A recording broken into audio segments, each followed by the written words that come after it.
আলেম ওলামা দায়ীদের দায়বদ্ধতা রয়েছে। কেননা ওই যে বললাম, ইমামরা মনে করে আমি তো ইমাম, আমি তো হুজরাখানায় থাকবো, মসজিদে জুমার দিন খুতবা দিব, আলোচনা করব, আর বাকি আমার কাজ শেষ। পাবলিক খাবার ফাটাচ্ছে, বেতন তো পাচ্ছি, অসুবিধা কি? ব্যক্তিগত দাওয়াতি কাজে আমি উদাসীন। আমি কয়জন মানুষকে দোকানে ফাটে, রাস্তাঘাটে, মাঠে ঘাটে কতদিন আমি দাওয়াত দিয়েছি? দাওয়াত দেই নাই তো। আমি ইমাম খতিব হিসাবে আমি এটাই মনে করি আমার কাজ এখানে শেষ। কিন্তু না, মানে ইসলামটাকে আমরা ইমামরা, আলেমরা মসজিদের ভিতরে ঢুকাই ফেলছি। মসজিদের বাহিরে মনে হচ্ছে আর ইসলাম নাই। মসজিদে আসলে আমরা আল্লাহকে স্মরণ করে, বাহিরে গেলে আর আল্লাহর কথা মনে থাকে না। এর জন্য আমাদের আলেম ওলামাদের দায়বদ্ধতা রয়েছে। আমরা আলেম ওলামারা তরুণ যুবকদেরকে যথাযথ সময় দিচ্ছি না। যেখানে মুহাম্মদ সাল্লাল্লাহু আলাইহি সাল্লাম তরুণ যুবকদেরকে বেশি সময় দিয়েছিলেন, যুবকদেরকে ইসলামের দিকে উৎসাহিত করেছেন, ন্যায়ের পথ এবং কল্যাণের পথ ধরার জন্য আহ্বান করেছিলেন, আমরা সেটা করতেছি না। আর দায়ী যারা আছে তারা মনে করে আমি তো বড় দায়ী, আমি ওয়াজের ফ্যান্ডেলে আমার সামনে 200, 500, 1000, 2000, 10,000, 1 লক্ষ লোক বসবে, আমি সেখানে কিছু ওয়াজ করব, গরম গরম বয়ান দেব, কিছু হাদিয়া পাবো, বাস বাড়িতে চলে আসবো। তারা মনে করে দাওয়াতি কাজ এখানে শেষ। না, দাওয়াতি কাজ প্রতিটি পাড়া মহল্লায় আপনার সাথে একজন ব্যক্তি বসেছে, তার মাধ্যমে দাওয়াতি কাজ করতে হবে, কলমের মাধ্যমে দাওয়াতি কাজ চালাতে হয় বিভিন্ন ক্ষেত্রে, এবং কি সোশ্যাল মিডিয়া, ফেসবুক, ইউটিউব সব জায়গায় দাওয়াতি কার্যক্রম চালাতে হবে। যতগুলি প্ল্যাটফর্ম তৈরি হবে প্রত্যেকটা জায়গায় ইসলামী দায়ীদের দখল, নিয়ন্ত্রণ থাকতে হবে। যদি আমরা এমনটা না করি তাহলে আল্লাহর পক্ষ থেকে আযাব নামবে। তখন আল্লামাতুল কম আর পীর সাহেব বলেন, গাউস বলেন, কুতুব বলেন, যা কিছু বলেন, আল্লাহর দরবারে হাত তুলে নয়, শুধু পাও দুটা উল্টা করে ঝুলে থাকলেও আল্লাহর আযাব বন্ধ করা যাবে না। তিরমিজির হাদিস, আন হুযায়ফা রাদিয়াল্লাহু তাআলা আনহু আন্না নবী সাল্লাল্লাহু আলাইহি ওয়াসাল্লাম ক্বালা, হুযায়ফা রাদিয়াল্লাহু তাআলা আনহু বলেন, আল্লাহর নবী বলেছেন, ওয়াল্লাযী নাফসি বিয়াদিহি, সেই সত্তার কসম যার হাতে আমার প্রাণ, লা তা'মুরুনা বিল মা'রুফি ওয়া লা তানহাউনা আনিল মুনকার, অবশ্যই তোমরা সৎ কাজের, ন্যায় কাজের আদেশ দিবে এবং মন্দ কাজে বাধা প্রদান করবে। যদি এমনটা নাও করো, আও লা ইউশাক্কিকান্নাল্লাহ, যদি তোমরা এমনটা না করো তাহলে শুনে রাখো কি হবে, আইয়াবাস আলাইকুম আযাবাম মিন ইনদিহি, আল্লাহর পক্ষ থেকে তোমাদের সকলের উপরে আযাব নামিয়ে দেওয়া হবে। তখন কে আলেম, কে উলামা, কে গাউস, কে কুতুব, কে খানকা নিয়ে বসে আছে, কে ফির হয়ে বসে আছে, আল্লাহর আযাব সেটাকে আর দেখে না। যখন কোনো জনপদের উপর আল্লাহ লানত নেমে আসে, তখন ভালো মানুষগুলিও আযাবের সম্মুখীন হয়ে থাকে। আল্লাহ নবী বলেন, তখন তোমাদের উপর আল্লাহর পক্ষ থেকে আযাব নেমে আসবে। সুম্মা লাতাদউন্নাহু ওয়া লা ইউস্তাজাব লাকুম, তখন তোমরা সকলে মিলে আল্লাহর দরবারে প্রার্থনা করবে, হে রব আমাদেরকে আযাব থেকে মুক্ত করো, কিন্তু তোমাদের এই দোয়া ওয়া লা ইউস্তাজাব লাকুম, এই দোয়া তখন আর কবুল করা হবে না। এই দোয়া তখন আর কবুল করা হবে না। আমরা বিপদে পড়লে দেখবেন, কারো ছেলে বিপদে পড়ছে, মেয়ে বিপদে পড়ছে, তখন হুজুর মসজিদে আসি, 5 ওয়াক্ত নামাজ, ফজরের আগে আসি, ইমাম সাহেবকে সালাই দে, কত মসজিদের প্রতি কত আদর যত্ন, কিন্তু যখন সুসময় আসে তখন আর আল্লাহর কথা স্মরণ থাকে না। আযাব আনার পরে, আযাব আসার পরে দোয়া করবেন, আল্লাহ বলতেছেন এই দোয়া আল্লাহ কবুল করে না। এই জন্য অপর এক হাদিস আল্লাহ নবী বলেছেন, কেউ যদি চায়, বিপদে পড়েছে আর আল্লাহ তার দোয়া কবুল করুক, তাহলে সেই যেন ভালো সময়েও আল্লাহর কাছে দোয়া করে। ভালো সময়ও, তার যখন সুসময়, অভাব নাই, কষ্ট নাই, রোগ নাই, বিমার নাই, যন্ত্রণা নাই, তখনও সে যেন আল্লাহর কাছে প্রার্থনা করে। এখন বলেন তো, আযাব থেকে কে মুক্ত আছেন দেখান আমাকে। সবাই আযাবের ভিতরে ডুবে আছি, বুঝি না। আযাবে তো ডুবে আছি এটা বুঝি না, মানে আমরা কি যে বুঝি না সেটাই বুঝি না, কি যে বুঝি না সেটাই বুঝি না, আযাবের ভিতরে ঢুকে আছে। আপনি বলেন তো, এখানে যারা আছেন কেউ বুকে হাত দিয়ে বলেন, হুজুর এই গত নভেম্বর 1 মাসে আমার ঘরে ঔষধ লাগে নাই, বলেন তো? প্রতি মাসে এমন কোনো পরিবার নাই যে পরিবারে 8-10 হাজার টাকার ওষুধ লাগে না, কথা কথা আরো বেশিও লাগে। এটা কি আল্লাহর পক্ষ থেকে আযাব নয়? তো হুজুর আমি তো পাপ করি না, ওই আপনার প্রতিবেশী যে পাপ করে আপনি কয়দিন বাধা দিয়েছেন? আপনার সমাজের তরুণ যুবকরা যে পাপ করতেছে, মাদকাসক্ত হচ্ছে, আপনি কি বাধা দিয়েছেন? দেন নাই। আপনার হাঁফানি হয়েছে, জক্কা হয়েছে, এই রোগ সেই রোগ হয়েছে, আশপাশের প্রতিবেশী থেকে চড়াইছে, আপনি জানেন না তো কিভাবে চড়াইছে? এই যে আপনার প্রতিবেশী সিগারেট খাই, ধোঁয়াটা উপরের দিকে ছু করে মেরে দিল, এই ধোঁয়ার সাথে নিকোটিন, এই নিকোটিনগুলি আপনি ধূমপান করেন নাই, কিন্তু আপনি ধূমপানকারীর আশপাশে থাকার কারণে এই নিকোটিন আপনার শরীরে প্রবেশ করলো, আপনারও ফুসফুসটা নষ্ট করে দিল, ফুসফুস আপনারটাও নষ্ট হইল। দেখেছেন কে আযাব থেকে মুক্ত? এই জন্য আল্লাহ তাআলা অন্যত্র বলেছেন সূরা আলে ইমরান আয়াত 104, আল্লাহ তাআলা বলেন ওয়ালতাকুম মিনকুম উম্মাতুন ইয়াদউনা ইলাল খায়র, তোমাদের মধ্যে এমন একটি দল, এমন একটি সম্প্রদায় থাকতে হবে। ওয়ালতাকুম মিনকুম উম্মাতুন ইয়াদউনা আলাল খায়র, এমন একটি সম্প্রদায় বের হতে হবে, এমন একটা দল, দল মানে কিন্তু রাজনৈতিক দল না, কিন্তু দাওয়াতি দল আর কি। এমন একটি দল সম্প্রদায় থাকতে হবে যারা মানুষদেরকে কল্যাণের দিকে ডাকবে। কোন দিকে ডাকবে? কল্যাণ। এখন মানুষের কল্যাণ কি করা সম্ভব হবে? কিভাবে ডাকবে কল্যাণের দিকে? আল্লাহ বলে দিচ্ছেন কল্যাণ তুমি কিভাবে চাইবে। ওয়ায়ামুরুনা বিল মারুফি ওয়া ইয়ানহাউনা আনিল মুনকার, কল্যাণ এইভাবে করা যায় তোমরা মানুষদেরকে ন্যায়ের আদেশ দিবে এবং মন্দ কাজে বাধা প্রদান করবে। মানুষের কল্যাণ করার উপায় দুইটা, সৎ কাজের আদেশ দাও, মন্দ কাজে বাধা দাও। আপনি আমাকে কোটি টাকা দিলে আমার কোনো কল্যাণ লাভ হবে না, বরং ক্ষতি হবে। আমি এই কোটি টাকার আনন্দে পড়ি, ভোগ বিলাসে পড়ি, মদ গাঁজা ধরে নারী নিয়ে ফুর্তি করতে পারি, এই ভোগ বিলাসে পড়ে আল্লাহকে ভুলে যেতে পারি। আবার এই টাকা যথাযথ কাজে লাগাইতে গিয়ে আমি দিন থেকে দূরে সরে যেতে পারি, সঠিকভাবে আমল নাও করতে পারে, তাহলে কল্যাণ হলো না। কল্যাণ করার উপায় দুইটা আল্লাহ বলে দিয়েছেন, এক সৎ কাজের আদেশ প্রদান করো, দুই মন্দ কাজে বাধা প্রদান করো। এরপর আল্লাহ তাআলা বলেন উলাইকা হুমুল মুফলিহুন, তোমরা যদি এইভাবে মানুষের কল্যাণ কামনা করো তাহলে তারাই হবে সফল কাম, মানে তারাই হবে জান্নাতের অধিবাসী। আল্লাহু আকবার। বর্তমান সময়ে মাদক বৃদ্ধিতে আলেম বলেন, ইমাম বলেন, দায়ীদের দায়বদ্ধতা রয়েছে। এই দায়বদ্ধতা সারানোর কোনো উপায় নেই। এইবারে আসেন জটিল একটা বিষয় আমরা আলোচনা করব। বাড়িতে যারা মা বোনরা বাসা বাড়ি থেকে আমাদের আলোচনা শুনছেন, আমাদের মাইকের শব্দ যতটুকু যাচ্ছে, একটু মা বোনদেরকে 10 মিনিটের জন্য একটু আমাদের মাইকের প্রতি কান লাগানোর জন্য আপনাদেরকে অনুরোধ জানাবো। এখন এইবারে আপনাদের দায়বদ্ধতা, মাদকদ্রব্য, মাদকাসক্ত সন্তান, মাদকাসক্ত মাদকের সয়লাভ হওয়ার জন্য পিতামাতার দায়বদ্ধতা রয়েছে, পিতামাতার অসচেতনতা। মাদক সেবন বৃদ্ধির আরো বড় একটি কারণ হলো পিতামাতার অবহেলা, অসচেতনতা। বিগত কয়েক বছর, বিশেষ করে 6-7 বছর যাবৎ দেখতেছি অল্প বয়সী তরুণ যুবকরা মাদকে বেশি আসক্ত হচ্ছে, বিশেষ করে 12 থেকে 20-25 বছরের ছেলেরা, ঠিক না? 12 থেকে 20-25 বছরের ছেলেরা, তরুণরা, যা জাতি ধ্বংসের এক মহা সংকেত দিচ্ছে। পুরা জাতি ধ্বংসের এক মহা সংকেত দিচ্ছে আমাদের। এই বয়সের তরুণদের মাদকে লিপ্ত হওয়ার পিছনে পিতামাতার দায়বদ্ধতা 70% রয়েছে। বাকি 30% যদি বাইরে কাজ করে, 70% পিতামাতা দায়ী থাকে। কারণ পিতাদের কথা বলি আগে, পিতারা একটু কান লাগান। কারণ পিতারা সন্তানকে পর্যাপ্ত পরিমাণ সময় দিচ্ছে না। পিতা যতদিন বাড়ি থাকে, আপনাদের এলাকায় প্রবাসী বেশি, ঠিক আছে, প্রবাসী থাকেন, আপনি 3 মাস 4 মাস বাড়ি থাকেন না, এই সময়ের কথা বলি, সন্তানকে পর্যাপ্ত সময় দিচ্ছে না। এই পিতা বাহিরে দোকানে বসে বসে 3 ঘন্টা আড্ডা দিতে পারে, বন্ধুদের সাথে বিভিন্ন জায়গায় ঘুরতে যেতে পারে, বন্ধুদের সাথে আড্ডা দিতে পারে, কিন্তু এই পিতা তার সন্তানকে দিনে 30 মিনিট সময় দিবে, এটা তার পক্ষে সম্ভব হয় না।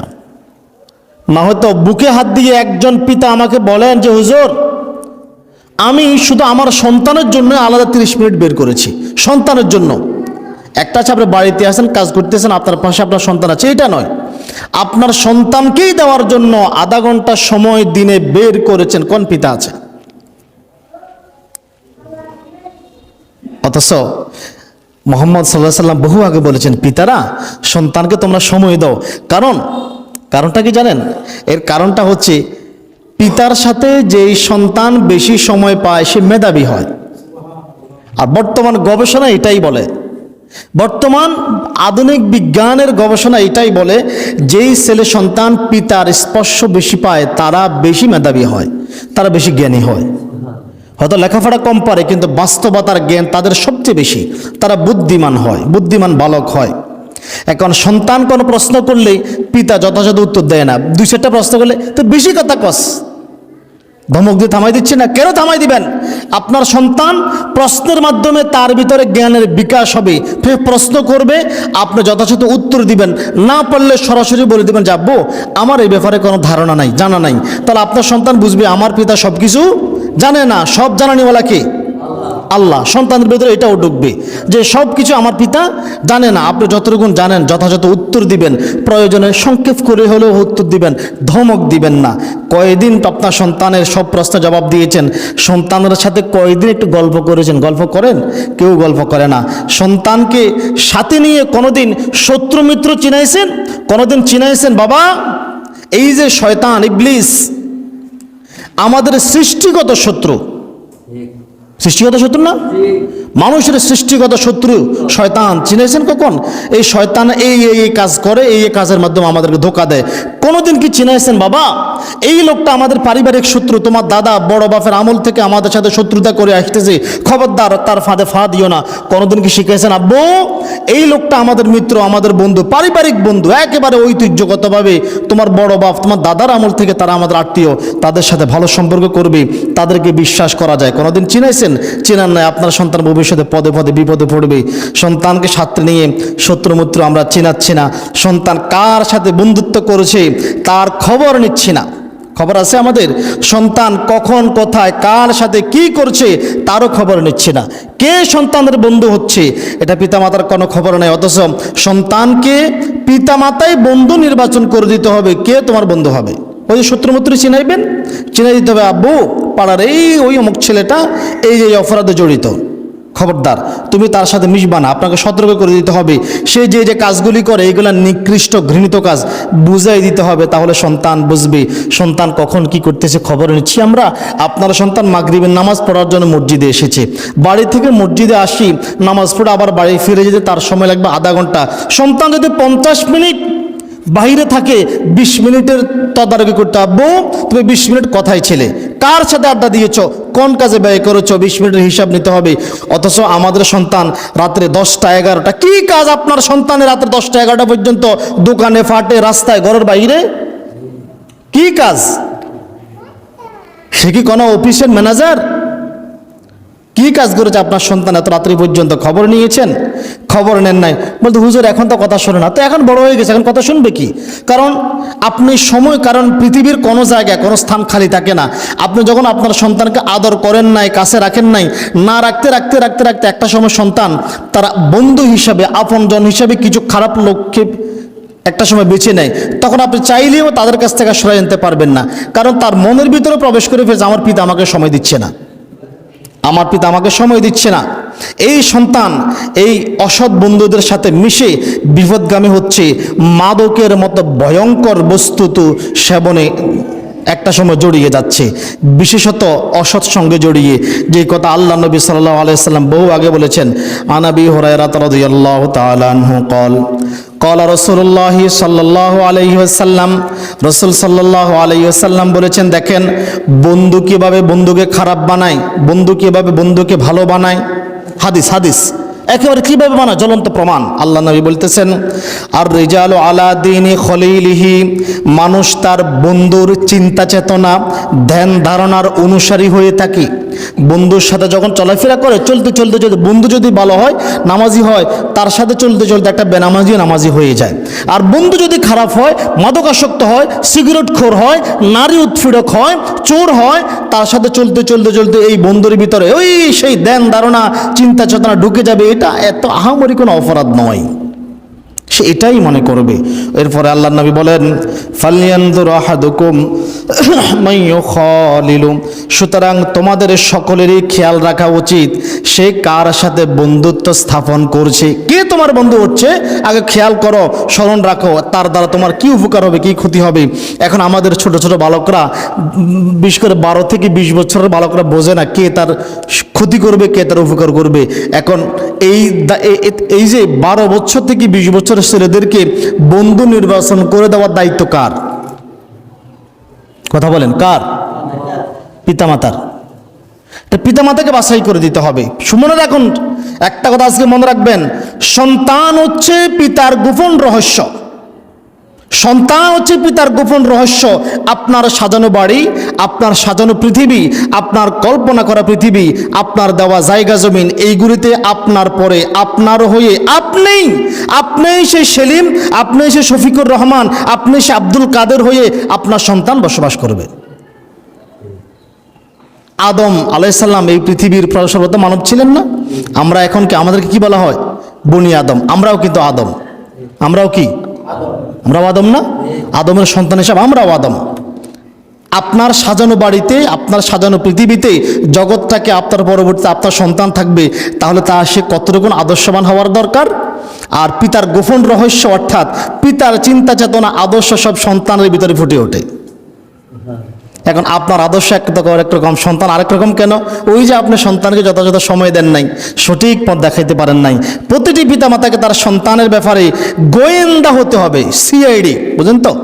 সন্তান কখন কথায় কি করে, কার সাথে চলে, কি বলে, কি খায়, সে কি পোশাক পরিধান করতেছে, সব কিছুর ব্যাপারে তার বন্ধু থেকে শুরু করে সব বিষয়ে তাকে সাবধান হতে হবে। একজন অসৎ বন্ধু শুধু আপনার সন্তানকে নয়, পুরা বংশধারা নষ্ট করে ফেলবে। সন্তানকে ভালো বন্ধু নির্বাচন করে দেওয়া পিতামাতার দায়িত্ব। আল্লাহ নবী সাল্লাল্লাহু আলাইহি ওয়াসাল্লাম বলেন, আবু সাঈদ আল খুদরি রাদিয়াল্লাহু তাআলা আনহু বলেন, আন্নাহু সামিআ রাসূলুল্লাহ সাল্লাল্লাহু আলাইহি ওয়াসাল্লাম ইয়াকুলু, আমি আল্লাহর নবীকে বলতে শুনেছি, তিনি বলেন, লা তুসাহিবু ইল্লা মুমিনান, তুমি মুমিন ব্যতীত অন্য কাউকে বন্ধুরূপে গ্রহণ করিও না। মুমিন ছাড়া অন্য কাউকে বন্ধুরূপে গ্রহণ করিও না। কেন? তুমি যদি কোনো কাফেরকে, কোনো হিন্দুকে, কোনো অমুসলিমকে বন্ধুরূপে গ্রহণ করো, সে তার ধর্মীয় কাজের কথা বলতে বলতে বলতে একটা সময় তার মূর্তির প্রতি, তার দেবতার প্রতি তোমার একটা আকর্ষণ, দুর্বলতা তৈরি হয়ে যেতে পারে। খবরদার, তুমি মুমিন ছাড়া কাউকে বন্ধুরূপে গ্রহণ করিও না। এরপরে বলতেছেন, ওয়ালা ইয়াকুলু তাআমাকা ইল্লা তাকিয়া, খবরদার তোমার কষ্ট উপার্জিত অর্থ যেন মুত্তাকি আল্লাহ বিরু ছাড়া কেউ না খায়। তুমি কষ্ট করে টাকা ইনকাম করেছো, কোনো মাদকাসক্ত, কোনো জুড়ারি, কোনো ইবতিজার, কোনো চোর বদমাশকে খাওয়াবা না। খবরদার, তোমার এই টাকা মুমিনদেরকে খাওয়াবা, মুত্তাকি যারা আল্লাহকে ভয় করে, তোমার মুমিন বন্ধু ভাই তাদেরকে খাওয়াও। এতে করে তোমার দুই দিকে সুবিধা হবে।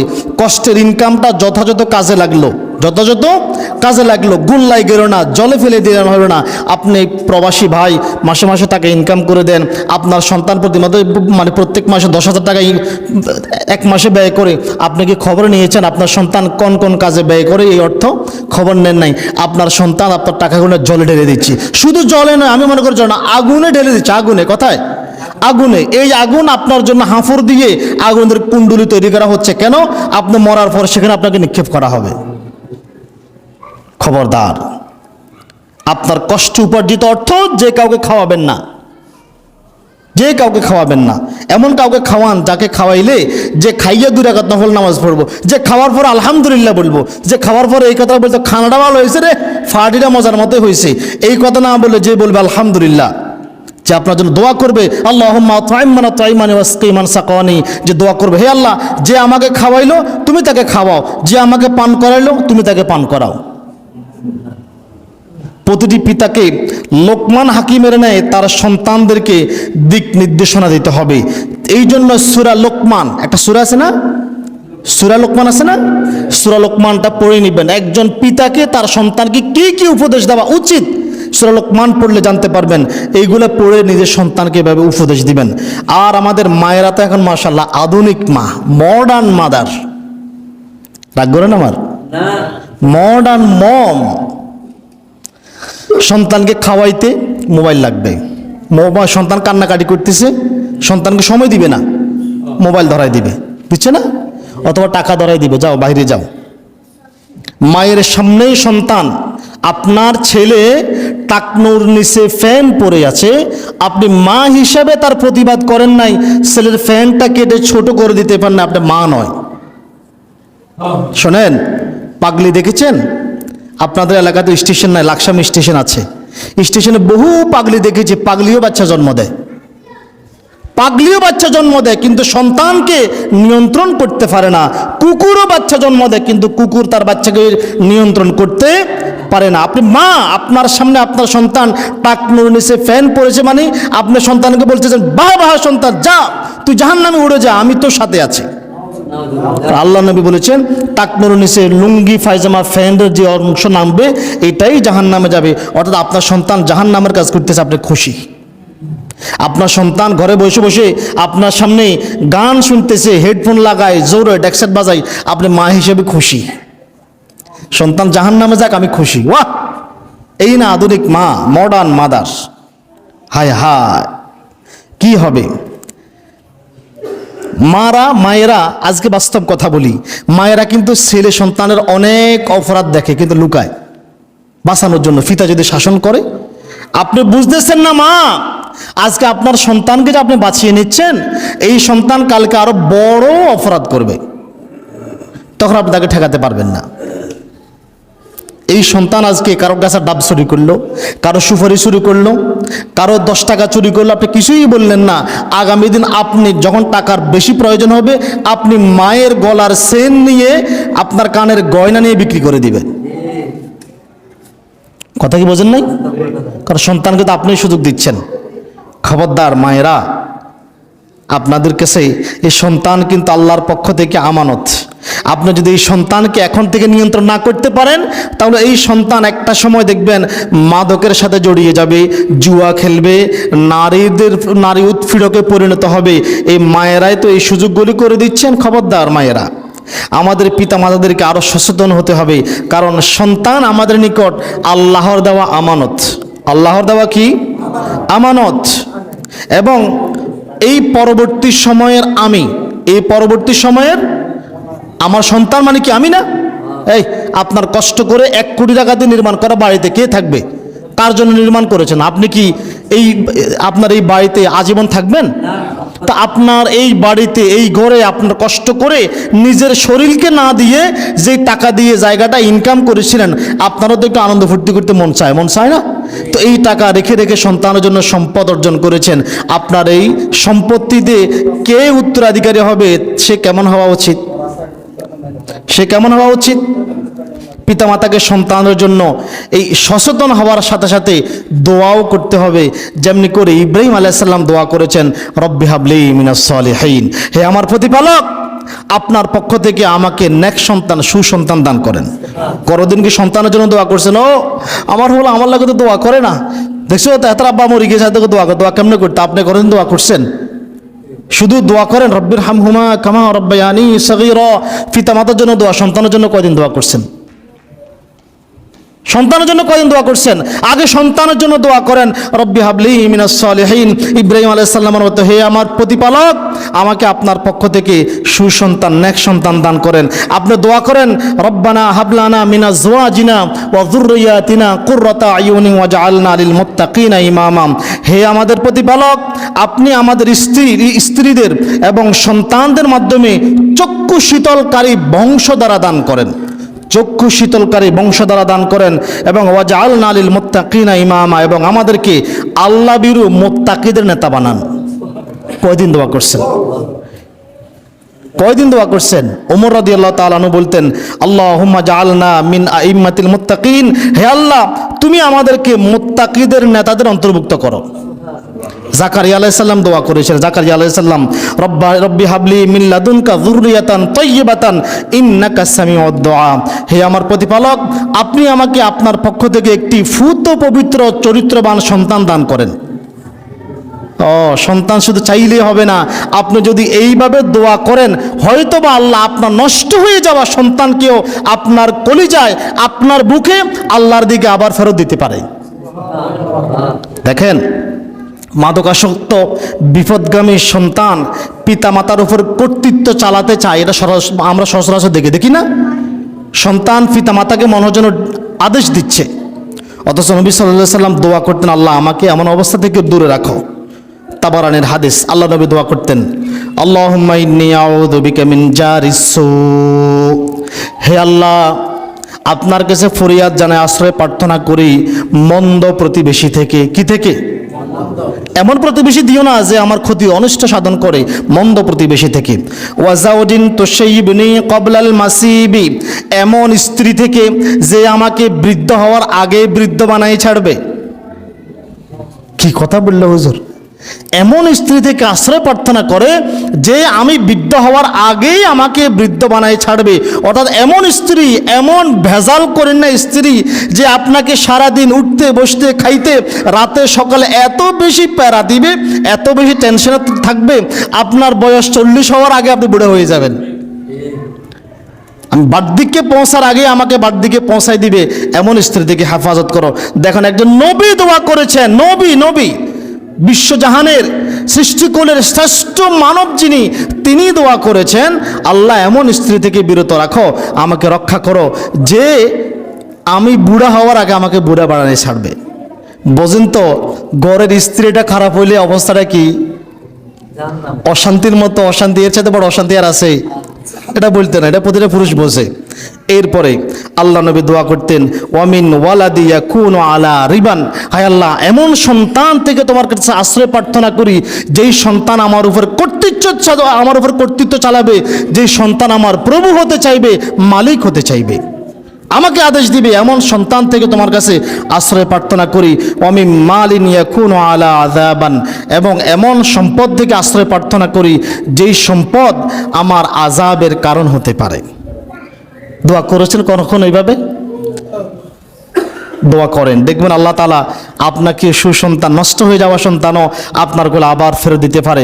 প্রতিটি পিতামাতাকে সন্তানের প্রতিটি কথা বলা, সন্তান কি স্টাইলে এখন কথা বলতেছে, সন্তানের হাঁটার স্টাইলটা কি, হাঁটার স্টাইল হঠাৎ করে পাল্টে গেল কেন, সন্তানের কথাবার্তার স্টাইল হঠাৎ করে পাল্টে গেলে কেন, সন্তান কি লিখতেছে, মাঝে মধ্যে তার ডায়েরি কাগজ খুলে দেখবেন সে কোনো নারীর সাথে জড়াচ্ছে কিনা, কোনো বাজে আকীদায় জড়াচ্ছে কিনা, লেখা পড়বেন। সন্তান কেমন ধরনের বই পড়তেছে, সন্তান কি স্টাইলে খাবার খাচ্ছে, কি খাবার খাচ্ছে, কোনো সাইফাই করা, আপনার সন্তান কোনো সাইফাস খাচ্ছে কিনা সেটাও খেয়াল রাখবেন। আপনার সন্তান সিগারেট খায় না, ধূমপান, মাদক আসক্ত নয়, কিন্তু এমন কিছু খাবার খায় যেটা তার ক্ষতি করতে পারে, এমন কিছু খাচ্ছে কিনা। আপনার সন্তানের পোশাকের স্টাইলটা কেমন, কোন ধরনের পোশাক পরতেছে এবং সে কার সাথে বন্ধুত্ব করতেছে, এটা পর্যন্ত পিতা মাতাকে সজাগ দৃষ্টিতে খেয়াল রাখতে হবে। আর নয়তো সন্তান বিপদগামী হবে, তখন আর ফেরাতে পারবেন না। আল্লাহ তাআলা আমাদের সন্তানগুলিকে মাদকাসক্ত, নষ্ট হওয়া থেকে, বিপদগামী হওয়া থেকে হেফাজত করুক। সকলে বলে আমিন।